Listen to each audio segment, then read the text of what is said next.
भी छोटी एक संख्या है, ठीक है, उसकी खोज हुई तो वो कौन सी हुई? शून्य।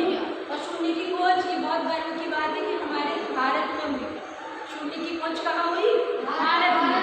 तो एक से भी छोटी एक संख्या हो गई, तो वो संख्या जो शून्य से प्रारंभ होती है उनको क्या कहने लगे? पूर्ण संख्या। मतलब देखो ये पूरी की पूरी संख्या में इसमें है, तो सभी प्राकृत संख्याएं क्या है? पूर्ण संख्या भी है। सभी प्राकृत संख्याएं क्या है? पूर्ण संख्या भी। उसके बाद फिर जैसे अब मेरे पास कुछ भी पैसे नहीं और मेरे को कोई चीज़ खरीदने का मन हुआ, 5 रुपये का पेन खरीदने की अगर इच्छा हुई, तो मैंने इससे क्या नाम लिखा? शिवराज से बोले कि मुझे 5 रुपये उधार दे दो, ठीक है। तो जब मेरे पास आएंगे तो मैं किसको वापस करूँगी? शिवराज को। तो मेरे पास 5 रुपये नहीं थे, मैंने उससे ले ली, तो मेरे पास क्या होगा? ऋण 5।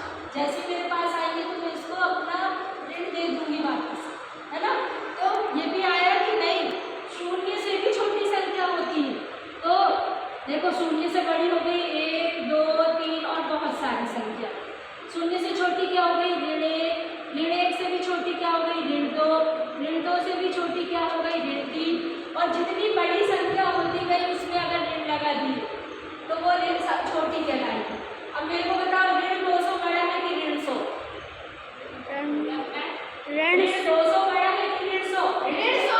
हाँ, मतलब वो दिख तो छोटा रहा है, लेकिन ऋण जितनी बड़ी संख्या में लगा रहेगा वो उतनी ही छोटी रहेगी। तो वो संख्या जिनमें सभी धनात्मक संख्या, ऋणात्मक संख्या और शून्य भी शामिल हो, वो क्या कहलाते हैं? पूर्णांक। तो 3 संख्या पढ़ी हमने। पहली प्राकृत संख्या जो 1 से प्रारंभ होती है, दूसरी कौन सी पढ़े? पूर्ण संख्या जो किससे प्रारंभ होती है? शून्य से। और तीसरी संख्या कौन सी हुई?